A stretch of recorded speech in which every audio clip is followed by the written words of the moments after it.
오늘 함께 읽은 이 시편 121편의 말씀을 중심으로 해서 나를 돕고 지키시는 여호와라는 제목으로 함께 말씀을 나누려고 합니다.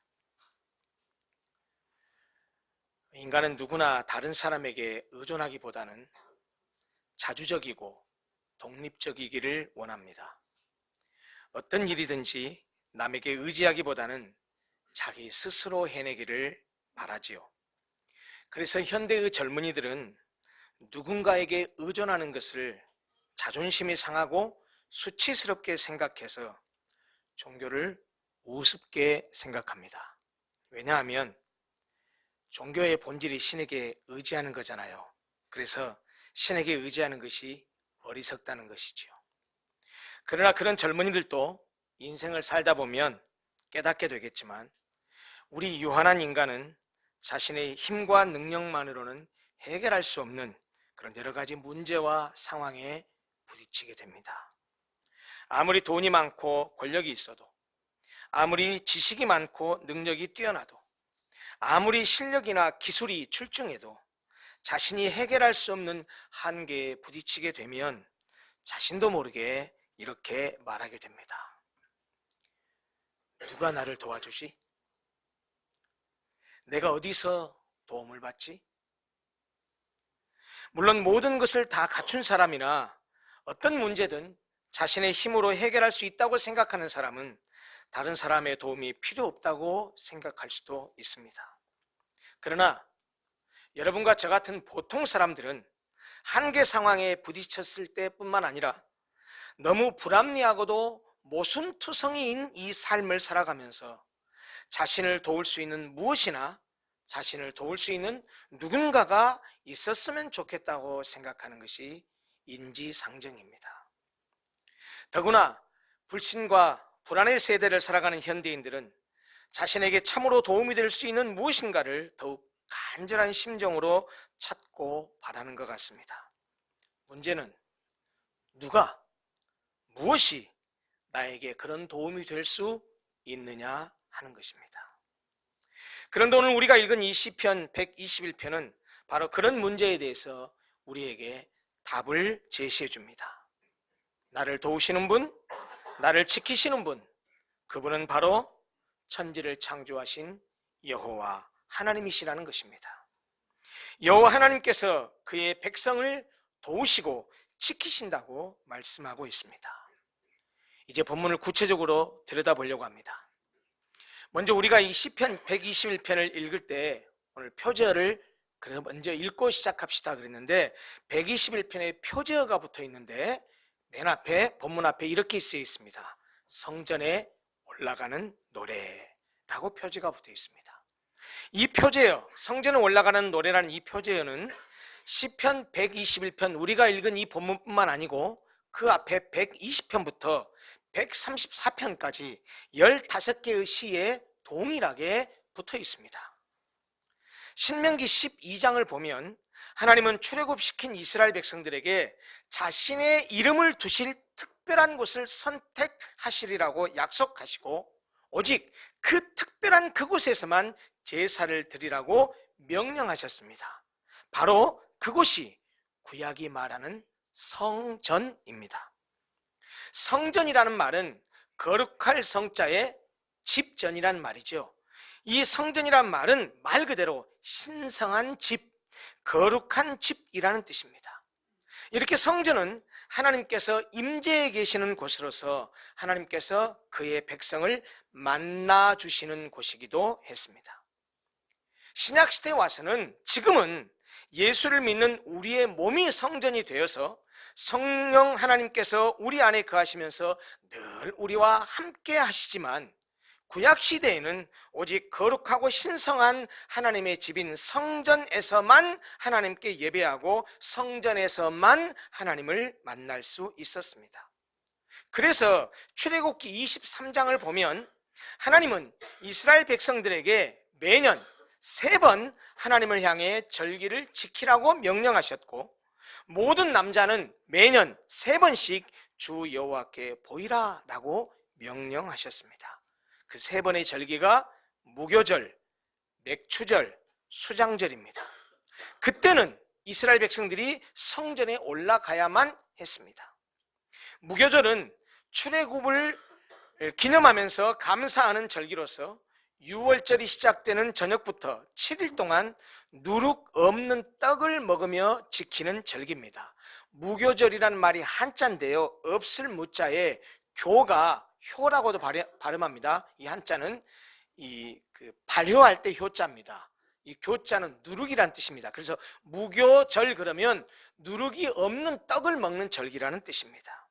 맥추절은 밀이나 보리를 수확한 후에 하나님께 그 첫 열매를 드리는 절기로서 6월절 후 7주를 지난 50일째 지키는 절기이기 때문에 77절 혹은 오순절이라고도 말합니다.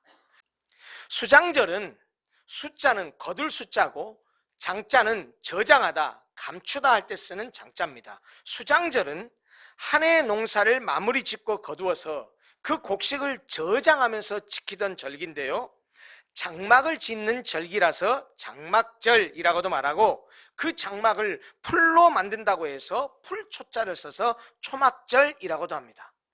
본래 이 수장절은 곡식을 자라게 하시고 추수할 수 있게 도와주신 하나님께 감사하는 의미로 지킨 절기였으나 이스라엘 민족의 구원 역사와 연관되면서 출애굽과 광야 생활 동안 지키고 보호해 주신 하나님의 은혜에 감사하는 절기로 지켰습니다.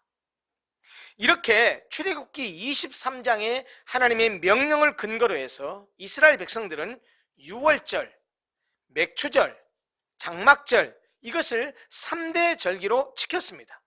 이 절기에는 평소에 하던 일을 다 뒤로 하고 반드시 성전에 가서 하나님을 경배했습니다. 그런데 성전이 있는 예루살렘은 고지대였기 때문에 이스라엘 전역 어디에서 성전이 있는 예루살렘으로 가든지 간에 다 올라가는 길이었습니다. 그래서 결국 시편 121편 앞에 표제어로 붙어있는 성전에 올라가는 노래라고 하는 이 말은 이렇게 이스라엘 백성들이 하나님의 명령을 따라서 예루살렘에 있는 성전에 가서 경배하기 위해 성전에 올라가는 종교적 순례의 노래라는 그런 의미를 담고 있습니다. 본문의 시인은 먼저 모든 유한한 존재가 던질 법한 그런 질문으로 이 시를 시작합니다. 질문으로 시작합니다. 내가 산을 향하여 눈을 들리라. 나의 도움이 어디서 올까? 산을 향해서 바라보며 나의 도움이 어디서 오지? 라고 묻는 것은 석양이나 노을을 바라보면서 묻는 것과 같이 아주 낭만적이고 감상적인 질문을 하고 있는 것이 아닙니다. 그가 눈을 들어서 본 산은 어떤 산이고 왜 산을 바라보면서 나의 도움이 어디서 올까라고 물었을까요? 본문 1절에 내가 산을 향하여 라고 말해서 산을 향하여 라고 했을 때 이 구절에서 산은 히브리어 원어를 보면 단수가 아닙니다. 복수입니다. 그러니까 산들이라고 번역하는 것이 원어를 제대로 번역한 말입니다.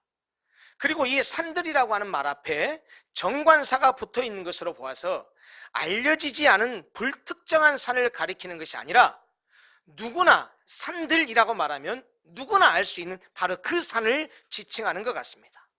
아마도 이 산들은 전국 방방곡곡에서 성전에 가서 하나님께 예배하기 위해 성전에 올라오는 사람들이 보게 되는 예루살렘 주변의 산으로서 그 산들이라고 말하면 누구나 아는 그런 산인 것 같습니다. 사실 예루살렘은 한 나라의 수도로서는 아주 굉장히 좋은 최적의 장소였습니다. 왜냐하면 예루살렘은 해발 800m의 높은 고지대에 위치합니다. 동쪽은 기드론 골짜기를 중심으로 해서 산들로 쌓여 있고 서쪽 역시 중앙 골짜기와 흰놈 골짜기로 보호되는 아주 천연 요새였습니다. 실제로 전략적인 면에서 예루살렘의 이러한 지정학적인 환경은 이스라엘 백성들을 위협하는 세력으로부터 그들의 생존과 안보를 지켜주는 매우 중요한 역할을 했습니다. 이스라엘은 출애굽에서 다윗에 이르기까지 여호와께서 목자가 되어주셔서 그들을 마른 광야에서 쉴 만한 물가로 인도해 주셨습니다. 그들은 홍해를 가르는 역사를 통해서 하나님의 전능하심을 경험했고, 불기둥과 구름기둥을 통해서 하나님의 보호하심을 체험했기 때문에 모든 이스라엘 백성들은 출애굽하에서 가나안 땅에 들어가면 그 과정을 거치면서 야, 진짜로 하나님만이 유일하고 하나님만이 참된 신이라 라고 고백할 수 있었습니다. 그러면서 이제 누가 감히 쳐들어올 수 없는 그런 예루살렘의 도읍을 정하고 성읍을 정하면서 그곳에 편안히 살면서 상황이 많이 달라졌습니다. 가나안에 정착한 후에 천연적 요새에 자리 잡은 예루살렘이 그들의 안전을 지켜주었습니다. 사방을 둘러싼 든든한 방패와 같은 산들이 안전한 보호막이 되어서 그들을 적군의 위협으로부터 지켜주었습니다. 그래서 이스라엘 백성들은 자신의 안전을 지켜주고 삶에 도움을 주는 것은 그 산들과 성읍이라고 생각하게 되었습니다. 그리고 점점 그것들을 의지하게 되었습니다. 그리고 그것은 여호와 하나님께 대한 신뢰와 믿음을 약화시키는 계기가 되었습니다. 외적 환경의 편안함과 안전이 오히려 이스라엘 백성들로 하여금 출애굽을 거쳐서 광야에 역사하시고 인도하셨던 하나님을 떠나게 하는 원인이 되어버렸다라는 말입니다. 여러분, 우리는 어떻습니까? 힘들고 어려웠을 때, 절박한 상황에 처했을 때 주께서 자비와 긍휼과 은혜를 베푸셔서 우리를 여기까지 인도해 주셔서 왔습니다. 광야 같은 세상을 사는 동안 하나님께서 만나와 메추라기와 같은 때를 따라 돕는 은혜를 베푸셔서 오늘의 우리를 존재하게 하셨습니다. 이러지도 저러지도 못하는 진퇴양난의 상황에 놓여 있을 때 주께서 베푸시는 기적 같은 은혜를 통해서 홍해를 건너는 것과 같은 전능하신 하나님을 경험하게 하셨습니다. 불기둥과 구름기둥으로 이스라엘 백성을 인도하셨던 것처럼 여러분과 저의 인생 가운데 늘 하나님께서 보호해 주셔서 여기까지 오게 하셨습니다. 그런데 우리도 언제부터인가 지금 내가 누리고 있는 안락함과 평안에 대해 그것이 하나님이 주신 은혜라고 감사하기보다는 나의 노력과 나의 성실함으로 이룬 결과라고 스스로를 칭찬하고 살고 있지는 않습니까? 언제부터인가 우리도 하나님을 의지하기보다는 하나님의 은혜와 하나님이 주신 복으로 얻게 된 돈을 의지하고 하나님이 우리를 도우시고 지키신다는 고백보다는 돈이, 권력이 우리를 돕고 지킨다고 생각하며 살고 있지는 않습니까? 부족할 것이 없는 삶의 환경이 오히려 하나님에 대한 믿음을 약화시키지는 않았느냐는 말입니다. 기도할 제목이 없을 정도로 편안한 삶이 하나님 없이도 살 수 있다는 불신앙을 초래하지는 않았느냐는 말입니다. 주의를 범하는 것을 범상하게 생각하고 11조를 떼먹어 하나님의 것을 도둑질하면서도 아무렇지도 않게 생각하고 주님은 나를 위해 죽어주셨음에도 불구하고 주님을 위해 죽지는 못할 망정 주님을 위해서 죽지는 못해도 적어도 주님의 나라와 주님의 일을 위해서 물질로, 시간으로, 재능으로 조금 더 헌신할 줄 모르는 그런 사람이 되어버리지는 않았느냐는 질문입니다.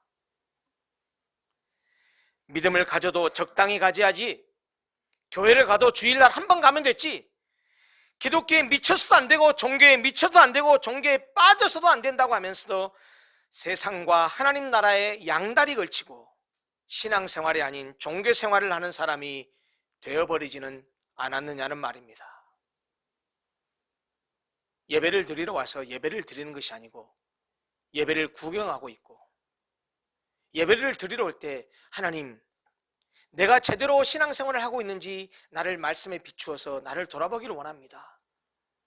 주의 종이 주시는 말씀을 통해서 내 영혼을 돌아보고 내가 다시 깨닫고 다시 회개하고 새로운 삶을 살기를 원합니다. 그런 마음으로 예배당에 오는 것이 아니고 마지못해서 남의 눈치를 의식해서 그렇게 예배당에 와서 예배드리면서 신앙생활이 아닌 종교생활만 하고 있는 그런 사람이 되어버리지는 않았느냐는 말입니다. 여러분, 사람은요, 절실하면 도저히 내가 어떻게 할 힘이 없고 능력이 없고 내 힘으로 뭐가 안 된다고 한다면요, 평상시에 아무리 하나님을 욕하고 하나님이 없다고 했던 사람들도 신을 찾게 돼 있거든요. 하물며 하나님이 나를 구원하셨고 하나님은 나를 창조하셨고 하나님께서 나에게 은혜를 베푸셔서 내가 하나님의 백성이 됐습니다라고 그렇게 고백하는 하나님의 백성들이 하나님의 은혜 없이 그렇게 살 수 있다고 생각하면서 그저 일상속에서 젖어서 세상을 바라보고 살고 돈을 의지하고 살고 쾌락을 쫓아서 살고 그렇게 사는 것이 과연 신앙인들의 삶인지 한번 돌아볼 필요가 있다라는 말입니다. 시편 121편의 시인은 안락함과 편안함으로 하나님을 잊어가고 있는 이들을 향해서 영적 각성을 요청하는 듯한 선포를 합니다. 그것은 하나님이 베푸신 사랑과 은혜를 잊어버리고 돈과 지위와 권력과 배경을 의지하며 살아가는 오늘날의 우리에게도 주시는 동일한 말씀이라고 생각합니다. 병풍과 같이 둘러싸고 있는 산들을 바라보면서 그들의 도움이 그 산들에서 오는 것이 아니라 바로 그 산들을 지으신 여호와 하나님, 천지를 지으신 여호와께로부터 온다고 외치고 있습니다. 돈이 신이 되어버린 오늘날, 돈을 믿고 살아가며 돈만이 우리를 행복하게 할 수 있다고 생각하는 사람들에게 우리의 진정한 도움은 창조주 하나님이시라고 선포하고 있습니다. 내가 산을 향하여 눈을 들리라. 나의 도움이 어디서 올까? 나의 도움은 천지를 지으신 여호와에게서로다. 나의 도움은 바다나 하늘이나 땅이나 산에서 오는 것이 아니라 돈이나 명예나 권력이나 재산에서 오는 것이 아니라 오히려 바다와 하늘과 땅과 산을 지으신 여호와에게서 온다고 선포하고 있습니다. 이 시를 지은 이 시인은 자신의 믿음의 바탕을 창조주 하나님에게 두고 선포하면서 자신의 창조신앙을 천명합니다. 그의 창조신앙은 우주의 기원에 대한 이론이 아닙니다. 이론적인 선포가 아닙니다. 그것은 그가 삶의 정황 속에서 어떻게 살고 있는지를 보여주는 신앙 고백입니다. 여러분 어떻습니까? 이 시인이 고백하는 것처럼 그렇게 고백하고 있습니까? 천지 만물을 지으신 여호와 하나님, 온 우주 만물을 만드신 창조자 하나님, 그 하나님이 나의 하나님이고 그 하나님이 나의 도움이라고 그렇게 고백하고 살고 있느냐는 말입니다. 그것이 단순히 지적으로 내적으로 이성적으로 고백하는 것이 아니고 실제로 그런 신앙을 가지고 살아가고 있느냐는 질문입니다. 여러분, 우리가 이런 믿음을 가지고 살면 역경 속에서도 인내할 수 있습니다. 하나님이 주신 축복 속에 감사할 줄 알게 됩니다. 그리고 신실하신 하나님 앞에서 우리의 앞날을 의지할 수 있게 됩니다. 이 1, 2절 말씀 잘 들여다보십시오. 다 나가 중심이 되어 있습니다.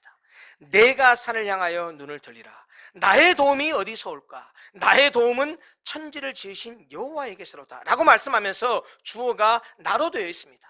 나의 질문과 나의 대답의 형태로 되어 있는데 이어지는 3절 이후의 끝절까지 3절부터 8절은 주어가 나가 아니고 너로 바뀝니다.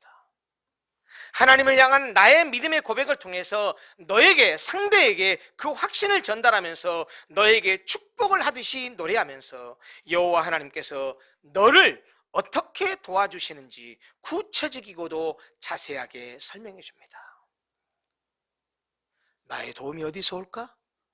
나의 도움은 천지를 지으신 여호와에게서로다 라고 말하면서 이제 상대에게, 너에게 그 하나님이 어떻게 지키신지를 자꾸 고백하고 선포하고 있습니다. 이 말을 통해서 이 시인은 자기의 하나님에 대한 동일한 신앙 고백을 선포하고 있는 셈입니다. 1, 2절에서는 나의 도움이신 여호와를 주제로 노래했다고 한다면 나머지 3절부터 8절은 지키다라는 주제를 6번이나 반복해서 얘기하면서 나의 도움은 여호와에게서로다 라는 믿음의 선언이 여호와는 나를 지키신다는 고백으로 발전하게 됩니다. 즉 주께서는 언제 어디서나 내 영혼을 모든 위험에서 보호하신다는 확신을 노래하고 있습니다. 3, 4절을 한번 보십시다. 여호와께서 너를 실족하지 아니하게 하시며 너를 지키시는 이가 졸지 아니하시리로다. 이스라엘을 지키시는 이는 졸지도 아니하시고 주무시지도 아니하시리로다. 실족하다라는 말은 여러분들 잘 알다시피 발을 잘못 디뎌서 이렇게 미끄덩하고 미끄러지는 것을 의미합니다. 그런데 여호와께서는 순례자의 길과 같은 이 세상을 살아가는 우리 그리스도인들이 그렇게 미끄러지지 않도록, 실족하지 않도록 우리를 붙들어 주십니다. 그 여호와는 우리를 지키시는 분이시기 때문입니다. 본문에는 이 3절부터 8절까지 해서 무려 6번이나 지키다라는 말이 반복되고 있습니다. 여기에 쓰인 지키다라는 말은 세심하게 돌본다, 보호한다 라는 뜻입니다.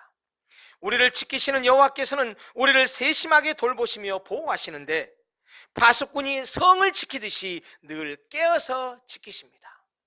때때로 우리의 기도와 우리의 간구가 응답되지 않아서 하나님이 주무시는가? 하나님이 졸고 계시는가? 라고 생각할지 모르지만 그러나 하나님은 결코 졸지도 주무시지도 않으시면서 늘 깨어서 우리를 세심하게 돌보며 보호하고 지키신다고 노래하고 있습니다. 그렇습니다.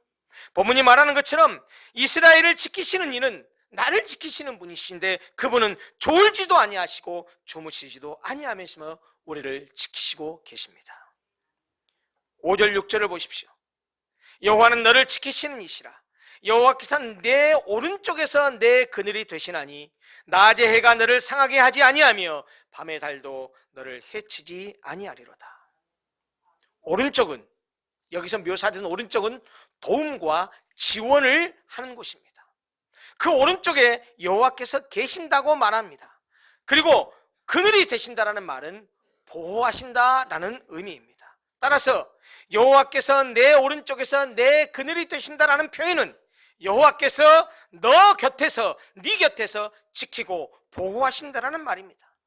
그러므로 낮이든 밤이든 해든 달이든 이 세상의 어떤 세력도 인생을 살면서 겪게 되는 온갖 종류의 어려움과 시련도 나를 해칠 수, 나를 해할 수 없을 것이라는 말입니다. 왜요?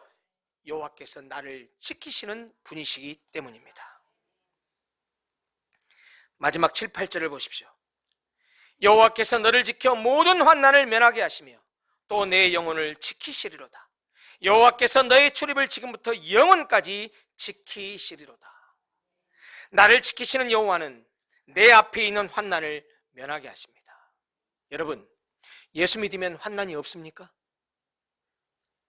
예수 믿으면 인생을 살 때 어려움과 고난이 안 닥쳐옵니까? 예수 믿으면 어려움도 고난도 실패도 아무것도 없고 맨날 승승장구하고 흔히 말하는 세상 사람들이 말하는 복만 받고 삽니까? 그렇지 않습니다. 예외 없습니다. 예수를 믿든 예수 믿지 않든 살아가다 보면 여러 가지 예기치 않은 어려움과 고통과 고난이 우리 앞에 놓이게 됩니다. 예수 믿으면 병 걸리지 않습니까? 예수 믿으면 교통사고 나지 않습니까? 예수 믿으면 사업하다가 실패하지 않습니까? 아닙니다. 우리도 똑같은 어려움을 겪습니다. 그런데 똑같이 우리도 우리 앞에 환난을 당하게 되지만 하나님께서는, 나를 지키시는 하나님께서는 내 앞에 있는 그 환난을 면하게 해주신다고 말하고 있습니다. 나의 영혼을 지켜주신다고 말하고 있습니다. 그뿐만이 아닙니다. 여호와께서는 나의 출입이라는 말은 나가고 들어온다는 말이지 않습니까? 이 말은 나의 일상의 모든 것을 지칭하는 말입니다. 하나님께서는 나의 출입을 지금부터 영원까지 지키신다고 말씀하십니다. 우리의 일상에서 일어나는 모든 것에서 하나님이 함께 하시고 나를 도와주시고 나를 지키신다고 약속하고 있습니다. 사랑하는 성도 여러분, 이 힘들고 험한 세상에서 누가, 무엇이 우리를 도울 수 있습니까? 이 힘들고 험악한 세상에서 무엇이 우리를 지켜줄 수 있습니까? 돈이나 재력이 아닙니다. 권력이나 힘이 아닙니다. 물론 돈도 재력도 권력도 힘도 능력도 재능도 우리의 삶에 어느 정도 도움이 되고 필요한 것은 사실입니다. 많이 가질수록 좋습니다. 그러나 기억하십시오. 그런 것들이 온전히 우리를 지켜주지는 못합니다. 언제 어떻게 바람처럼 날아갈지 모릅니다. 왜 이 시인이라고 인생을 살면서 힘들고 어렵지 않았겠습니까? 왜 이 시인이라고 살아가는 동안 이해할 수 없는 어려움과 고통을 겪지 않았겠습니까? 왜 이 시인이라고 앞이 캄캄한 순간에 간절하게 부르짖고 기도해도 하나님이 전혀 응답하지 않은 그런 경험을 하지 않았겠습니까? 그럼에도 불구하고 이 시인은 말이죠, 하나님에 대해서 원망을 하거나 하나님께 불평을 하거나 하나님이 어디 계세요? 라고 하는 것이 아니고 오직 하나님을 향한 신뢰만을 고백하고 있습니다. 나의 도움은 천지를 지으신 여호와에게서로다. 여호와는 나를 지키시는 자라고 그렇게 하나님을 향해서 그의 믿음을 고백하고 있습니다. 세상 사람들처럼 물질이나 지위나 권력을 의지하지 마십시오. 언제 어떻게 쓰러지고 언제 어떻게 날아가 버릴지 모릅니다. 물질이나 지위나 권력을 가진 사람도 의지하지 마십시오. 언제 어떻게 나를 배신하고 언제 어떻게 그가 나를 뒤통수 때릴지 모릅니다. 사람 의지하지 마십시오. 돈 있는 사람, 권력 있는 사람, 내가 그 사람 붙어 있으면 뭔가 떨어지는 콩고물이 있겠지. 여러분, 그 사람 의지하지 마십시오. 사람은요, 자기 이기적인 욕망 앞에서, 이해득실 앞에서는요, 손바닥 뒤집듯이 뒤집습니다. 우리가 의지하실 분은 오직 하나님밖에 없습니다. 왜 그렇습니까? 그분은 천지를 지으신 전능하신 분이시기 때문입니다. 그분은 변함이 없으신 신실하신 분이시기 때문입니다. 그분은 우리에게 약속하신 것을 반드시 지키시는 분이시기 때문입니다. 바로 그분만이 우리를 돕고 그분만이 우리를 지키시는 분이십니다.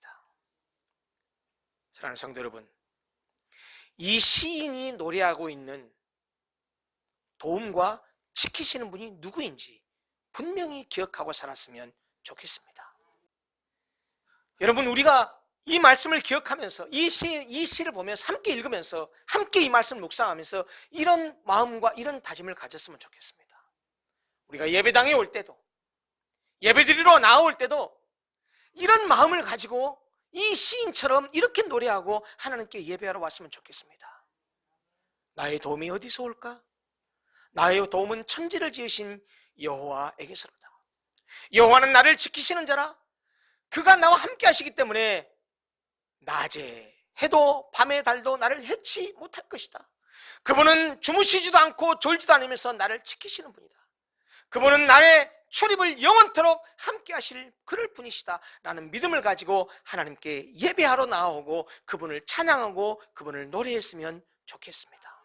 아울러서 한 걸음 한 걸음 그 순례의 길을 살아가는 동안 이 시인이 노래하고 있는 것처럼, 이 시인이 찬송하고 있는 것처럼 나를 돕고 나를 지키시고 나와 함께 하시고 나를 보호하시는 분이 하나님이시라는 사실을, 천지를 창조하신 전능하신 하나님이라는 이 사실을 마음에 굳건히 붙들고 한 걸음 한 걸음 인생길을 살아갔으면 좋겠습니다.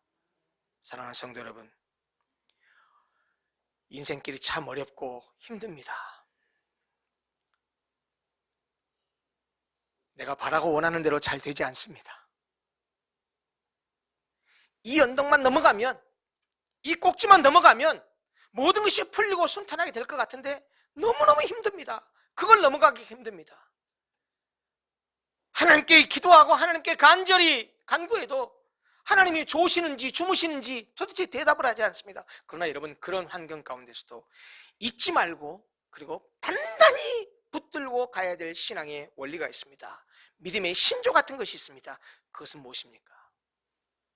내가 인생을 살아가는 동안, 이 어렵고 힘든 인생길을 살아가는 동안 내가 어떠한 상황과 어떠한 처지에 놓일지라도 여호와 하나님께서, 천지를 지으신 여호와 하나님께서 나를 돕고 나를 지켜주신다라는 믿음을 굳게 가지시기 바랍니다. 그 믿음이 있어야 지금 어려운 이 순간을 넘어갈 수 있고 이 어려운 이 순간을 버텨낼 수 있습니다. 사람도 우리의 힘이 되지 못합니다. 재물도 우리의 능력이 되지 못합니다. 있으면 좋죠. 그러나 진정으로 우리에게 도움을 주시고 우리를 지키시고 우리를 보호하시고 우리 함께 하셔서 우리를 할 수 있게 하시는 분, 이 어려움을 넘어갈 수 있게 하는 분, 내가 해결할 수 없는 이것을 해결할 수 있게 하시는 분은 천지를 창조하신 여호와 하나님밖에 없습니다. 그 하나님을 굳게 붙들고 살아가는 모든 성도들이 됐으면 좋겠습니다.